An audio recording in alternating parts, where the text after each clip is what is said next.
Good evening po. Good evening po, ate. Ayan. Wilda. Para siya. Balasahin ko lang po, ah. Opo. Welcome po sa ating Windra Tarot Serye. Kayo po ngayon ay aming napili. At willing naman kayo parinig ito sa buong mundo, di po ba? Opo. Ayan. Pwede pong malaman buong pangalan, apelyido, birthday. Ah, 66 years old. April 22, 1960. Wow. Byuda po. Oo nga. Ang lakas ng inyong fighting spirit kasi nakarating kayo sa edad na talaga namang nalampasan na lahat ng pagsubok. Kaya lang po ay mag-ingat po sa inyong new ugat, buto, sa mga gout, sa mga acid nyo, sa mga tuhod-tuhod. Mag-ingat po. Opo.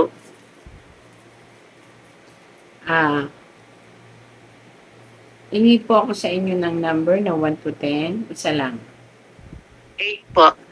Wow, handang-handa kayo, Piling-pili.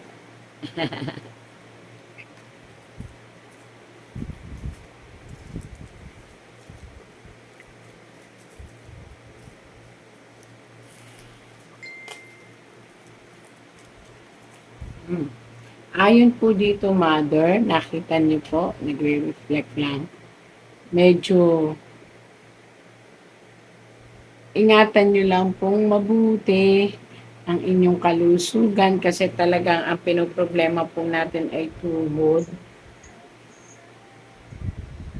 at pamamanhid ng mga ugat at kamay. Ano po ito, nanay? Medyo ingatan niyo po. Opo.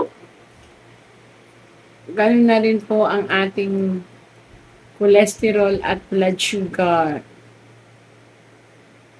Kailangan po nating mag-take or magpa-general check-up kasi po ito ay kalusugan na kinakailangan maabatan or maingatan. Sa ngayon po kasi, lumalaban kayo sa neuro. Bakit po, inay, ang inyong tuhod ba at saka inyong balakang ay may problema? May discomfort po kayo sa paglalakad? Yung tuhod ko lang po. Yung kaliwa. Yun, ito po. Kaya po nakalabas dito ang malaking problema natin sa ugat. So, nanay, kinakailangan siguro pa-check up. Opo. Opo. At ang pag-iisip talaga, wag na pong overthinking kasi sa edad nyo na talagang dapat yung pasalamatan nyo, pagligtas ng lahat. Ayan po, yung lahat ng mga panganib na sitwasyon sa inyong buhay ay naligtasan nyo. Ito po yung panganib na, ibig sabihin ng panganib, ito yung mga problema. Lahat nalampasan ninyo, kaya dapat pasalamatan na lang, mother. Opo. Opo, wag na po kayong isip ng isip. Dami nyo po kasing iniisip na. Yun po ang nagpapadepress sa inyo, tsaka nagpapalungkot. Sa ngayon po ay nasa 2 uri kayo ng stage. Yung depression syndrome para sa isang taong hinahanapan nyo ng sitwasyon. Maaring anak po ito o malapit sa inyo, hinahanapan nyo sila ng oras at panahon.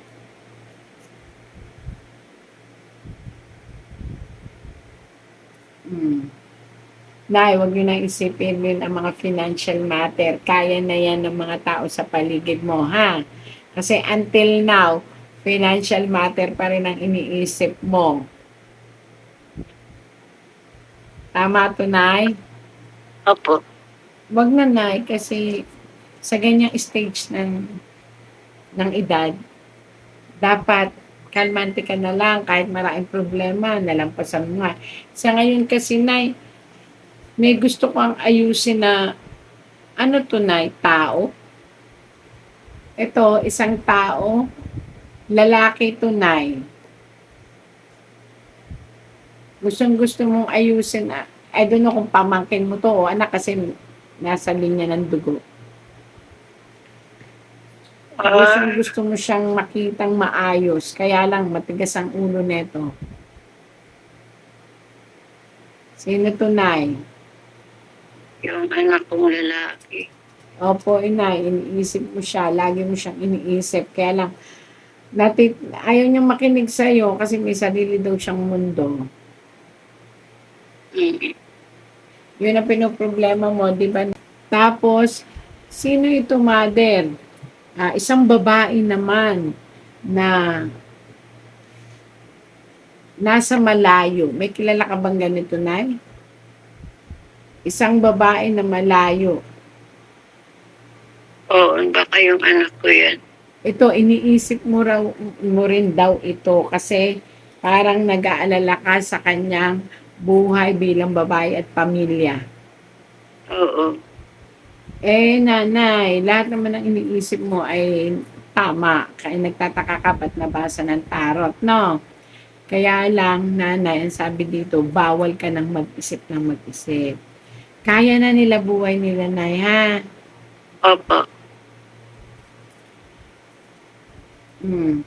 At isa namang, I don't know kung ito'y apo mo o anak mo pa rin, mas nakababata. Pero para siyang walang pakialam sa mundo, walang pakialam sa buhay. Ito, pinoproblema mo rin to kasi instead of makakatulong, ay parang sarili lang iniisip. Sino ba ito? Babae po. Actually, ito na ay lalaki na Ako yung nakakabata. anak ko. Yung anak ko siguro, yung bunso yan. Opo, Walang pakialam. opo. Para siyang isip bata pa rin. Opo. Pero masipag po yan. Opo, kaya lang wala siyang pakialam sa mundo. Basta gagawin lang yan gusto niyang gawin. Opo. Wow. Isang imbitasyon, nanay. Maaaring ito'y anak mo or kung sino. Ipapasyal ka, nay. Nangingibang bansa ka, kaya itong ganyan.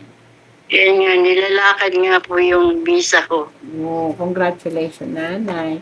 At Sana po. maayos siya, nay. Kaya lang, nay, may problema ka. May dating kaaway o kagalit ang nag-i-invade ng iyong buhay. Ikaw, nung bata ka pa ito, nay, parang nagalit, nag-curse or something. Ang pinagmulan nito, nay, ay, kay tatay pa. Kay tatay Tatay pa ko? ito.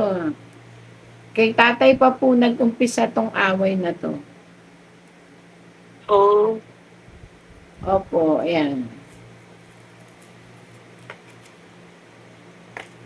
Ito ay again, I don't know po kung ano ito, kung ito ba ay bahay, may pinagkaloob sa inyo o binayaran nyo. Family problem po ito. Alam mo to, mami? May bahay kami, pero sarili namin. Opo. Sino po kaya ito, nanay? Ito, nay. May isang tao na nagdamdam dahil sa isang bahay. Oh, yung bahay yan doon sa probinsya namin. Nagdamdam, nanay, kasi magulo ang usapan. Oh, Yun po. magulo nga yung bahay na yun. Opo. Parang bahay ng isang pamilya yan eh. Opo. Yung bahay ng nanay ko,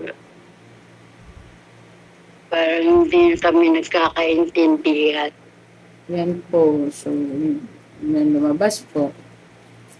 Pero hayaan nyo na kasi may edad na naman po kahit nakaayos na.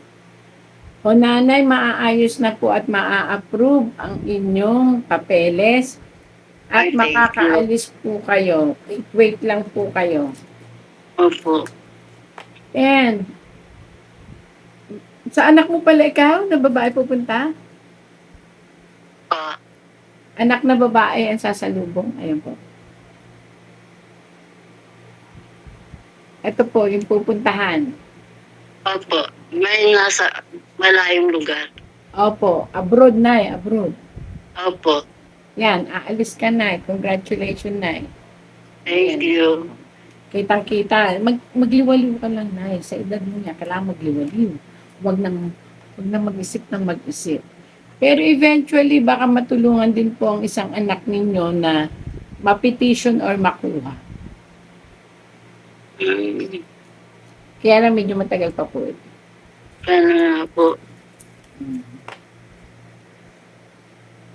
Nay. Nagre-reflect. Oo, Nay.